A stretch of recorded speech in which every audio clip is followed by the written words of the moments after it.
करते हैं आज की पहली खबर। और पहली खबर के पीछे बहुत सारी कहानियां सुननी होंगी। एकदम आराम से बैठ जाइए, पेटी पैक हो जाइए और देखिए दुनिया में क्या क्या हो रहा है। देखो मेरे प्यारे साथियों, चीफ एग्जीक्यूटिव ऑफिसर्स, 3 बड़े बड़े लोग कौन कौन थे शहर? मार्क जकरबर्ग, सुंदर पिचाई, जेफ बेजोस और मेरे प्यारे साथियों टिम कुक। पहचानते हैं आप इन्हें? नहीं पहचानते तो लीजिए, मैं आपके सामने फोटो लेके आया हूं। दुनिया के नंबर 1 पैसे वाले, यानी कि सबसे बड़े पैसे वाले, जिनका नंबरिंग में यानी ब्लूमबर्ग रेटिंग जो बिलियनियर्स की आती है उनके अंदर सबसे ऊपर जिनका नाम आता है उनका नाम है जेफ बेजोस। ये कौन सी कंपनी के मालिक हैं साहब? अमेजन कंपनी के मालिक हैं। इन्हें पहचान रहे हैं आप? इनका नाम है टिम कुक। मेरे प्यारे साथियों, ये टिम कुक जो हैं, ये हैं आपके एप्पल कंपनी के सीईओ। इन्हें तो कौन नहीं जानता, भारत की शान सुंदर पिचाई। ये है मेरे प्यारे साथियों गूगल के सीईओ, और इन्हें तो आप जानते ही हैं, जितने भी फेसबुकी मेरे मित्र हैं वो तो इन्हें पहचानते ही हैं, मार्क जकरबर्ग। मेरे प्यारे साथियों, इनके साथ में 29 तारीख के दिन लगातार मेरे प्यारे साथियों 6 घंटे तक पूछताछ हुई। पूछताछ किसने की, ये बहुत मायने रखता है। पुलिस ने नहीं मेरे प्यारे साथियों, अमेरिकी कांग्रेस, जैसे इंडिया में पार्लियामेंट होती है ऐसे समझिए कि अमेरिका के अंदर कांग्रेस होती है। अमेरिकी कांग्रेस के अंदर 2 प्रमुख दल हैं, एक का नाम है रिपब्लिक, एक का नाम है डेमोक्रेटिक। वर्तमान में जिनकी सरकार है वो रिपब्लिकन्स हैं, है ना, डोनाल्ड ट्रंप वाले जो हैं वो रिपब्लिकन्स हैं मेरे प्यारे साथियों। और रिपब्लिकन्स और डेमोक्रेटिक से मिलकर के बनी हुई एक कमेटी, और मेरे प्यारे साथियों उस कमेटी ने, जिसके अंदर 15 सदस्य हैं, उन्होंने इनके ऊपर मेरे प्यारे साथियों एक वाद दायर किया। इनसे कहा कि हाजिर होइए, हमें आपसे कुछ बातें करनी है, क्योंकि आप लोगों के खिलाफ एंटी ट्रस्ट का मुकदमा दर्ज किया जा सकता है। देखिए दोबारा सुनिएगा, किसका? एंटी ट्रस्ट लॉ का मुकदमा दर्ज किया जा सकता है। ऐसा कह करके मेरे प्यारे साथियों इन्हें हाजिर होने की बात की गई। बड़ा सवाल बनता है, सर ये एंटी ट्रस्ट लॉ क्या है? क्यों इनके खिलाफ ऐसी बात की जा रही है? क्या कोई इनके खिलाफ भी अविश्वास प्रस्ताव जैसी चीज आ रही है क्या? नहीं मेरे प्यारे साथियों, यहां ट्रस्ट जो शब्द है उसका अर्थ विश्वास नहीं है, इसका मतलब है कंपनी। ट्रस्ट का मतलब बड़े उद्योगपति जो होते हैं ये ट्रस्ट कहलाते हैं, बड़ी कंपनियां जो होती हैं वो ट्रस्ट कहलाती हैं, ठीक है ना बेटा। तो बड़ी कंपनी के खिलाफ यहां पर लॉ के तहत मामला दायर किया जा सकता है। हमारे सामने हाजिर होइए। इन्होंने पूछा क्यों हाजिर हो? इन्होंने कहा कि बेटा तुम्हारे खिलाफ हम लोग वर्ष 2012 से जांच कर रहे हैं, लेकिन लास्ट 13 महीनों में तो हमने तुम्हारे खिलाफ जबरदस्त जांच की है, और 13 महीनों के अंदर हमने तुम लोगों के खिलाफ 13 लाख डॉक्यूमेंट इकट्ठे किए हैं, और तुम सबके खिलाफ हमारे पास कंप्लेंट है। एक एक करके बताएंगे तुम सबके खिलाफ क्या क्या कंप्लेंट है, तुमने किस प्रकार से मार्केट को बिगाड़ दिया, ये बताएंगे तुम्हें हम। अब आप सवाल पूछेंगे, मार्केट को बिगाड़ दिया, इसका मतलब ये तो सर बड़े लोग हैं, इन्होंने मार्केट कैसे बिगाड़ दिया? जी हां, अगर आप देख रहे हैं तो ये चारों बड़े लोग 4 अलग अलग क्षेत्रों में बड़े लोग हैं, चारों एक ही फील्ड के बड़े नहीं हैं। अगर आप पहचानेंगे तो आप इस बात को अब अच्छे से समझेंगे कि क्यों इन्हें बुलाया गया था। पहचानिए मेरे प्यारे साथियों, वर्तमान में जिनकी सबसे पहले फोटो आपको दिखाई दे रही है, जिनका नाम जेफ बेजोस है, ये अमेजन के मालिक हैं। अमेजन का काम मेरे प्यारे साथियों माल बेचना है, ऑनलाइन अमेजन से शॉपिंग करते हैं, या ओटीटी प्लेटफॉर्म चलाना है, म्यूजिक सिस्टम चलाना है, जो भी आप देखते हैं। तो अमेजन के मालिक जो हुए, इनका काम तो हो गया पूरा marketplace based. Tim Cook mobile के अंदर उतरे हुए, एप्पल के अंदर, दोनों के फील्ड एकदम अलग। गूगल सर्च इंजन है, दुनिया के अंदर जो कुछ पता चल रहा है सब गूगल से, यानी कि मैंने ये जो खबर आपके लिए ढूंढी है ये भी गूगल से ही ढूंढी है, यानी गूगल के खिलाफ भी मैं गूगल पे से ही गूगल करके लाया हूं। इसी प्रकार से तीसरी चीज है मेरे प्यारे साथियों फेसबुक, जहां डेफिनेटली आपने मेरा सेशन शेयर कर दिया होगा। ये चारों की चारों अपने अपने फील्ड में हैं। फेसबुक चल रहा है सोशल मीडिया के अंदर, गूगल चल रहा है सर्च इंजन के अंदर, एक फोन बना रहा है और एक सब कुछ बेच रहा है। चारों अलग अलग क्षेत्रों में हैं। इसका मतलब ये हुआ मेरे प्यारे साथियों, ये अपने अपने क्षेत्र के महारथी हैं, और इस प्रकार से इन महारथियों के अलावा हमें कोई और नजर नहीं आता है। यही तो बड़ी दिक्कत है मेरे प्यारे साथियों। मेरे प्यारे साथियों, इनके ऊपर जो वाद दायर किया गया वो ये है कि तुम लोगों ने मार्केट को बिगाड़ करके एक अधिकार प्राप्त करने का प्रयास किया है। कहने का मतलब यह हुआ कि तुम लोगों ने मिलकर के मार्केट में मोनोपोली, जिसे एक अधिकार कहते हैं, वो स्थापित करने का प्रयास किया है। आप में से कई विद्यार्थी जानना चाहेंगे कि सर ये क्या बात हुई, मार्केट के अंदर मोनोपोली का क्या मतलब हुआ है? मैं तो पहली बार जुड़ा हूं अंकित परिवार में, तो मुझे तो बेसिक से बताइए। बिल्कुल बताते हैं सर। मार्केट तीन प्रकार का सामान्यतया माना जाता है। एक होता है मोनोपोलिस्टिक, एक होता है ओलिगोपोलिस्टिक, और तीसरा होता है मेरे प्यारे साथियों फेयर कंपटीशन। फेयर कंपटीशन या फिर कहिए perfect competition, perfect competitive market. ये याद रखिएगा मेरे प्यारे साथियों, तीन ही प्रकार का मार्केट है दुनिया के अंदर। इन तीन प्रकार के मार्केट में जो सबसे ज्यादा डर है पूंजीवादियों को, वो इस बात का डर है कि कहीं ऐसा ना हो कि मार्केट में किसी एक ही कंपनी का एक अधिकार हो जाए। तो पहले हम आपको ये मार्केट समझाते हैं, फिर आपको समझाएंगे इनके ऊपर क्या क्या केस दर्ज हुए, फिर हम आपको समझाएंगे कि किस प्रकार से इन्होंने मोनोपोली को हासिल किया। तो मेरे प्यारे साथियों, पहले मार्केट को सरल रूप से समझने का प्रयास करिए। जरा सोच के देखिए, आप कहीं पर भी कोई कार्य करने गए, लेट से हम लोग सब्जी मंडी पहुंचते हैं, सब्जी मंडी गए और सब्जी मंडी जाकर के हमने देखा कि एक ही दुकान पर दुनिया का सारा आलू अगर आप खाते हैं, वो आलू दुनिया का सारा एक ही दुकान पे मिलता है, उसके अलावा कहीं और मिल ही नहीं रहा है। मंडी में सब्जियां बहुत हैं, लेकिन आलू खाना है और वो केवल एक ही दुकान पे मिल रहा है। दुकान वाले ने कहा कि हम भाई साहब इस आलू को 100 रुपए किलो बेचेंगे। आपने कहा भैया बहुत ज्यादा है, थोड़ा कम कीजिए। तो उन्होंने कहा लेना है तो लो, नहीं तो रास्ता नापो। कहने का मतलब यह हुआ कि आपको 100 रुपए किलो खाना है तो खाइए, नहीं तो कल हम इसका भाव बढ़ा के 150 करने वाले हैं। लेना चाहें तो लीजिए, नहीं तो घर जाइए। आपको कोई कहने नहीं आया था, आप आए थे सब्जी लेने, हम घर नहीं गए थे आपके। ओके, तो मेरे प्यारे साथियों, आलू की पैदावार में चाहे जितनी भी कीमत लगी हो और उतनी कीमत से चाहे पैदावार में आलू 2 रुपए किलो उसके घर में पड़ा हो, लेकिन उसे पता है कि मार्केट में इसे बेचने वाला कोई और नहीं है। ऐसी स्थिति में उसने 100 रुपए किलो भी बेचा, उसने 150 भी बेचा। अगर आवश्यकताएं ज्यादा हो गई और खाने की इच्छा प्रबल हो गई तो वो 1000 रुपए किलो भी बेच सकता है। अरे मेरे भाई, ऐसा ही तो करता है एप्पल। मेरे प्यारे साथियों, एप्पल के जो फोन आप यूज करते हैं, मेरे पास ये एक फोन है जिसको लाख सवा लाख रुपए का फोन बताते हैं इसको। भाई इस फोन के अंदर मुझे ऐसा कोई फीचर नजर नहीं आया इसकी वजह से मैं ये कह दूं कि ये 1.25 लाख का है। यही सारा काम जो है वो बहुत अच्छे से आराम से 15-20 हजार रुपए के मोबाइल के अंदर आ सकता है। मैं इस तरह से, मतलब कंपनी वाले मेरे पास में सू ना कर दे मुझे कि भाई साहब आपने गलत किया। अरे सू क्या करेंगे, आपके ऊपर भैया कोर्ट में बुला करके आपके ऊपर यही तो सब बातें की गई हैं। आपसे कहा गया, एप्पल से कहा गया कि आप लोगों ने अपना ब्रांड इतना ज्यादा बना दिया कि आप अपनी मर्जी से जिस एप्लीकेशन को चाहते हैं उसे रखते हैं, जिसे चाहते हैं उसे निकाल देते हैं। बोले एक बात बताइए, आपने ऐसा इसके अंदर क्या काम कर रखा है भाई कि आपने मार्केट में अन्य किसी एप्लीकेशन को डेवलप ही नहीं होने दिया। आपके ऐप स्टोर के ऊपर अगर कोई एप्लीकेशन आपके एप्लीकेशन से अच्छा आ जाए तो आप उसको डिलीट मार देते हैं, आप उसके ऊपर सिक्योरिटी कंसर्न दिखा करके उसके ऊपर थ्रेट डाल देते हैं, आप उसे भगा देते हैं। यह कौन सा मार्केट होता है? एक अधिकार वाला मार्केट की यदि ब्रांड वैल्यू के अंदर मोबाइल की बात पूछी जाए तो बोले एप्पल होना चाहिए। तो भाई इस तरह से आपके सामने एक इमेज बन गई कि एप्पल ही सब कुछ है। क्या आपको मेरी बात समझ में आ रही है? मोनोपोलिस्टिक मार्केट बन रहा है। अब दूसरी स्थिति को देखते हैं।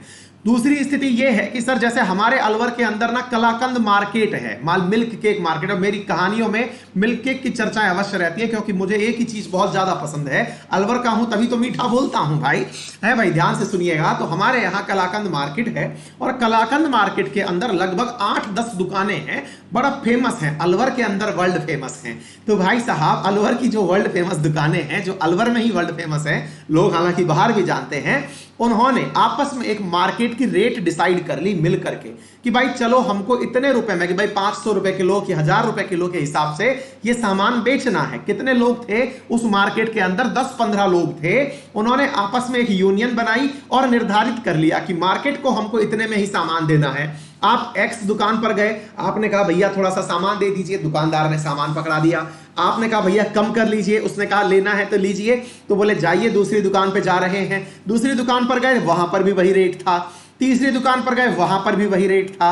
अंत में चौथे वाले ने कहा भैया यहां पर एक ही रेट में सामान बिकता है, यहां पर फिक्स दाम। बोले अच्छा ऐसा है आप लोगों के यहां? बोले हाँ। तो इसका मतलब क्या हुआ, ऐसे लोग भी एक तरीके से मोनोपोली ही कर रहे हैं, यानी दुनिया के अंदर कुछ कंपनियां आपस में मार्केट को पकड़ लें। जैसे अभी मैं आपको सिखाता हूं मेरे प्यारे साथियों, इस प्रकार का मार्केट कहलाता है ओलिगोपोलिक मार्केट, यानी कि एक से अधिक, मतलब एक से अधिक लेकिन काउंटेबल, जिन्हें आप उंगलियों पर गिन सकें, उनके हाथ में आपके मार्केट का नियंत्रण हो। उदाहरण के रूप में बताते हैं मेरे प्यारे साथियों, वंस अपॉन ए टाइम आप लोगों ने आज के जमाने में डेटागिरी देखी। डेटागिरी का मतलब यह हुआ कि आज अंकित परिवार जो इतना समृद्ध है, इतनी बड़ी संख्या में हम उपस्थित होकर के पढ़ते हैं, तो ये ऑल थैंक्स गोज टू जियो। अगर मैं सही बोल रहा हूं तो मुझे बताइएगा।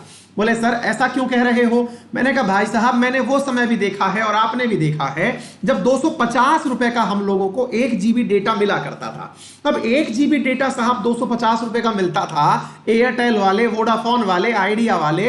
और भाई साहब अब ऐसा हो रहा है कि वही एयरटेल जो है वो एकदम बिल्कुल बेचारा जैसे है ना, सबसे मासूम बालक वही है। इवन वो फोन कर करके ये भी बताता है कि हमारे यहां पर कोई एक्स्ट्रा चार्ज नहीं है, 84 रुपए का 84 दिनों का सामान ले जाइए, 500 रुपए में मिल जाएगा, अनलिमिटेड इंटरनेट यूज करिए। भैया ऐसा क्या हो गया तुम्हारे साथ में? ऐसे तुम कैसे सुधर गए? भारत सरकार ने तो कोई नया नियम नहीं लाया तुम्हारे ऊपर कि इससे ज्यादा मार्केट में माल नहीं बेचोगे, क्योंकि एक कंपनी उतर के आई जिसने सबको मुफ्त में इंटरनेट की लत लगा दी, 6 महीने के अंदर तुम्हारी हालत खराब कर दी, दुनिया को इतने सस्ते दामों के ऊपर उपलब्ध करवा दिया। तो मेरे प्यारे साथियों, ओलिगोपोलिक मार्केट के अंदर थोड़ा बहुत कंपटीशन एग्जिस्ट करता है। आज फिर से वही हालत आ गए। अब इन सबने आपस में बैठ करके भैया मांडोली कर ली। पहले जियो को इन्होंने बेइज्जत कर रखा था, अरे रिलायंस इसका तो नेटवर्क ही नहीं आता है। अब इन सबने इज्जत देना शुरू कर दिया इज्जत देना शुरू कर दिया। अब ऐसा लगता है जैसे कि एक नियम बन चुका है कि 84 डेज का ही तो प्लान आएगा, एक नियम बन चुका है कि 500 रुपए में ही आएगा। सब लोगों के एक नियम बन चुके हैं, हर कंपनी में जाइए 500 रुपए का प्लान है। जैसे 500 रुपए इनकी बेयर मिनिमम प्राइस सेट हो गई है। भाई क्यों? पहले तुमको 250 रुपए में देने में जोर आ रहा था, अब तो हमें यह समझ में आ रहा है कि तुम्हारा 500 भी ज्यादा है। भाई ये तो फ्री वाला माल होना चाहिए। कहने का मतलब यह हुआ ओलिगो जो पॉलिक मार्केट होता है, इसमें एक से ज्यादा प्लेयर होते हैं। तीसरा मार्केट होता है फ्री। फ्री मतलब क्या हो गया? Perfect competition. अब आप सही मायने में सब्जी मंडी जाइए और वहां पर देखिए कि साहब अगर कोई सब्जी आपके जो है, मान लीजिए भिंडी खरीद रहे हैं, पालक खरीद रहे हैं, आप सब्जी मंडी गए, वहां पर सब 10 दुकानें लगी हुई हैं और किसी के ऊपर किसी का कंट्रोल नहीं है। भाई साहब 5-7 लोग तो बाहर ठेला लेके खड़े हुए हैं। आप अंदर गए, आपने जाकर के कहा भाई साहब थोड़ा सा एक सब्जी दे दीजिए। आप इतनी देर में पूछ रहे हैं कि भाई साहब लौकी क्या भाव दी है? इसने थोड़ा तेज बोल के कहा भाई साहब 20 रुपए किलो। उधर से कहीं कोने में से आवाज आ रही है लौकी 5 रुपए किलो, लौकी 5 रुपए किलो। भाई साहब उसने हालत खराब कर दी इनकी। 5 रुपए किलो की तरफ आपने तुरंत थैली पकड़ी, 5 वाले के पास चली गई और भाई लास्ट में एक आदमी और चिल्ला रहा है 10 में 5 किलो, 10 में 5 किलो। और भाई साहब वो गाना ही गा दिया है ताकि आप इससे भी ना खरीदें, आप वहां चले गए। अल्टीमेटली ये वाला जो मार्केट होता है ये परफेक्ट कंपटीशन का मार्केट होता है, यानी कि इसमें उपभोक्ताओं का अधिकतम हित छुपा हुआ होता है, जिसको परफेक्ट कंपटीशन कहते हैं। तो पहले तो आपको ये तीनों मार्केट समझ में आए कि नहीं, पहले इस बात पर थम्स अप करिए। और मेरे इतने सारे मित्र लाइव हैं, सेशन को शेयर कर दीजिए और लाइक करना मत भूलिए। तो मेरे प्यारे साथियों, अब क्या हुआ? अब इनको बुलाया क्यों गया कि भाई साहब अब आप इधर आइए, एक एक करके आपके ऊपर जो कंप्लेंट लगी है उसे सुनिए। सबसे पहले आपका जाना पहचाना फेसबुक लेके आते हैं।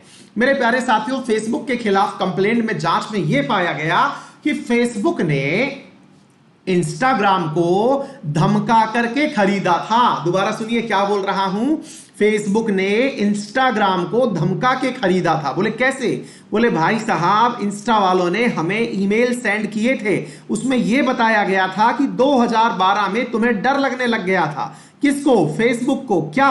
कि तुम्हें कल को अगर कोई टक्कर दे सकता है तो वो इंस्टाग्राम है, तो तुमने उसको डराया। ये कह करके डराया कि मैं तुम्हारे ही जैसा एक एप्लीकेशन डेवलप कर दूंगा और तुम्हारे जैसा एप्लीकेशन डेवलप कर दूंगा तो मेरे पास में इतनी बड़ी जनसंख्या है, मेरे साथ में पूरा देश भर जाए, 5 बिलियन के आसपास कस्टमर जुड़ा हुआ है, तो मेरे एप्लीकेशन से मैं तुम्हें बर्बाद कर दूंगा। अगर तुम चाहते हो तो अपना ये एप्लीकेशन बेच दो, मेरे कंपटीशन में मत रहो। Otherwise once upon a time Insta जो है वो लोगों की पसंद फेसबुक से ज्यादा हो गया था, तो फेसबुक ने साहब इंस्टा को दरा धमका के खरीदा। बोले इसका मतलब क्या हुआ, आप चाहते ये थे कि सोशल मीडिया के नेटवर्क में आपके साथ में कोई और खड़ा ना हो। बोलो यस और नो। मार्क जकरबर्ग कह गए कि मुझे याद नहीं है, मुझे याद नहीं है। बोले बेटा अभी हम रिपोर्ट सौंपेंगे, याद तो तुम्हारे चच्चा को भी आ जाएगा। सुनते चलो तुमने मार्केट बिगाड़ा। सुंदर पिचाई जी को बुलाया, बोले पिचाई जी इधर आइए। बोले हाँ आप बताइए, आपने कहीं ऐसा नहीं किया, हमको ऐसा लग रहा है कि आपने गड़बड़ करी। बोले क्या? बोले आपके गूगल के सर्च इंजन पर कोई भी चीज सर्च करो, जिसने आपको पैसे दिए हो वो सबसे ऊपर आ जाता है।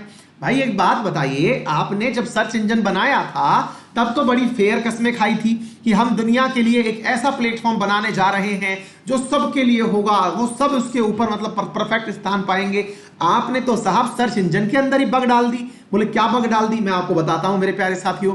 आप कुछ भी टाइप करिएगा, आप कुछ भी टाइप करिएगा, सबसे ऊपर एडवर्टाइज वाला जो टाइपिंग आता है वो सबसे ऊपर आ जाएगा। आप डालिए बेस्ट कॉलेज, आपने पूछ लिया बेस्ट कॉलेज इन इंडिया, भाई साहब आईआईटी से ऊपर किसी प्राइवेट कॉलेज का नाम आ जाएगा जैसे ही सर्च का रिजल्ट निकल के आएगा। और वो गूगल वालों की दया है उसके ऊपर कि बेस्ट कॉलेज में पहला रिजल्ट आपको गूगल ने दे दिया। और जिन लोगों को गूगल यूज करना नहीं आता वो पहले ही उस पर टिक करते हैं, क्योंकि मैंने तो गूगल पे बेस्ट ढूंढा था, सबसे ऊपर यही आया, क्योंकि बचपन से हमको सिखाया ये गया है कि टॉपर का नाम सबसे ऊपर आता है। तो बोले भाई इधर आओ, तुमने ये गड़बड़ करी है। तो बोले सर हमको भी याद नहीं है। बोले याद सबको आएगा, चिंता मत करो। 13 लाख पन्ने में रिपोर्ट तैयार करी है हमने। फिर गए साहब किसके पास में? फिर पहुंचे सर इनके पास में, टिम कुक के पास में, एप्पल वालों के पास में। बोले भाई एक तो बताओ, पहले तो तुम एप्पल मार्केट में बेचते हो, ये पहले ही आधा खाया हुआ तो एप्पल है, झूठा एप्पल तो तुम मार्केट में बेच रहे हो। मजाक कर रहा हूं इस बात की तो।